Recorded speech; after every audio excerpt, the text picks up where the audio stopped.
Is going on, gents? It's RPM here, coming at you with another episode of Hockey Mask Time. Now, before I get started, let us bow our heads and recite the HMT motto, shall we? A man can only take so much disrespect before he finally decides today's the day.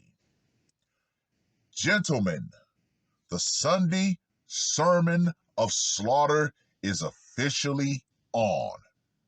If I do nothing else during the week, you guys will get HMT on Sunday. Now, let's go ahead and get into this article that was published on the 24th of October. St. Paul man, 65, sentenced to nearly 11 years in prison for beating his wife to death. After beating to death his wife of nearly 50 years, Arvid Harry Johnson wrote a note on a paper towel that read, quote unquote, "I didn't mean to hurt my wife. I love my wife." He also drew the shape of a heart on the note, which police found in the couple's St. Paul home. On Monday, before being sentenced to nearly 11 years in prison for the January 2nd deletion, Johnson repeated those words in court, saying, quote unquote, "I love her and I miss her." He also added, quote unquote, "I don't know what happened. Please forgive me." Johnson, 65, pleaded guilty in August to second-degree unintentional termination in the deletion of Linda Johnson, 66. In exchange for the plea, Ramsey County prosecutors agreed to seek no more than 150 months in prison. No. Ramsey County District Judge Adam Yang on Monday denied a request from Johnson's public defender for either a dispositional or downward departure from state sentencing guidelines and gave Johnson 130 months in prison. Quote unquote, "You have an anger issue," Yang told Johnson, who wept at times during the hearing, and it was not addressed. And of course, don't be surprised if the family produces paperwork, quote unquote, to throw him under the bus. St. Paul officers were called to the home in the 1400 block of North Dale Street around 3:30 a.m. on January 23rd after Johnson's daughter reported that he had confessed to terminating his wife. Officers arrived to find him seated at the kitchen table smoking a cigarette. Now, let me just go ahead and say this right here. Woo!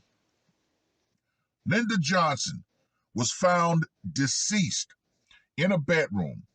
She had trauma to her face and head and was wrapped in a comforter. A small wooden bat with blood on it was found in the bedroom.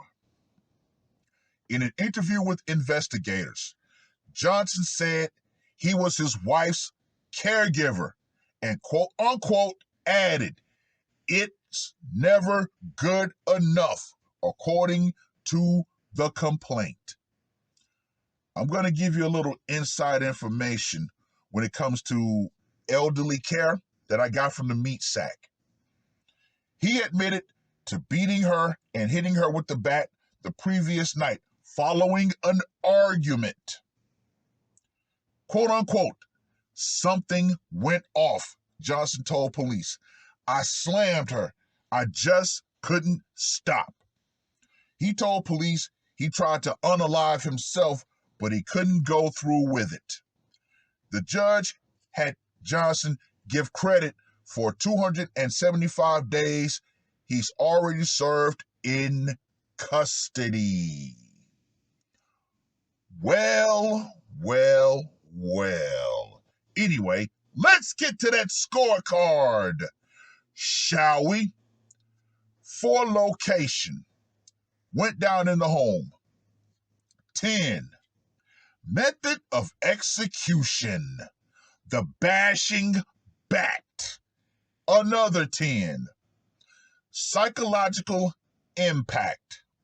I'm going to give this one a 5 because even when he told his daughter what happened, there didn't seem to be such a, how can I put it, an emotional outburst.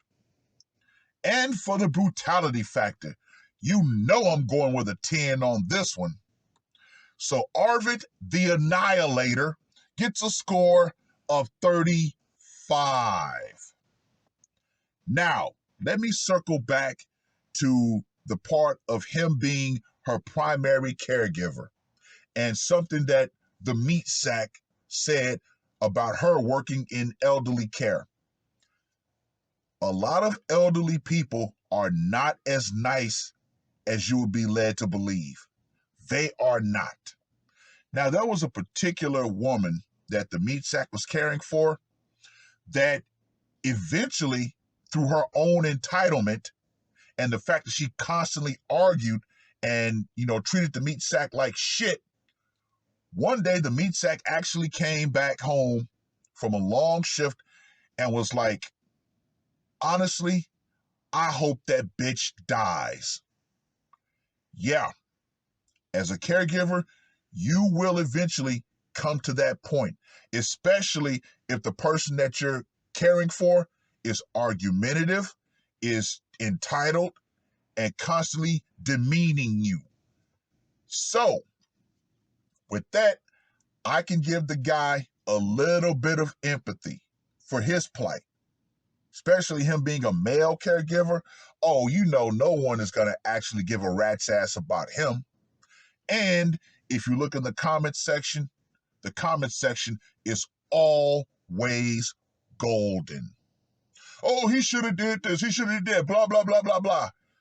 Yeah, the NPCs, the knuckle draggers, the normies and conformies on their moral high ground, get the absolute fuck out of here. But all in all, a lot of caregivers at a certain point decide to start harboring resentment and all-out hatred for the person that they're caring for. It is what it is. But I've rambled on long enough. Read the full article. Let me know what you guys think. And women, even elderly women, one day the power will go out. You're already done with feminism, but still believing in that mentality that you can still demean people and treat people like crap just because you're still a woman, will go out right along with it.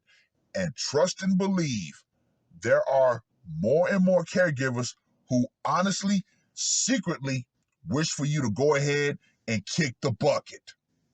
Once again, it is what it is. That's all I gotta say for this one. RPM, I am out. Murder on my mind, yeah. Losing all my hope, yeah. I'ma do the crime, yeah. Fuck the red or blue, I'ma take the black pill, yeah. Fuck the red or blue, I'ma take the black pill.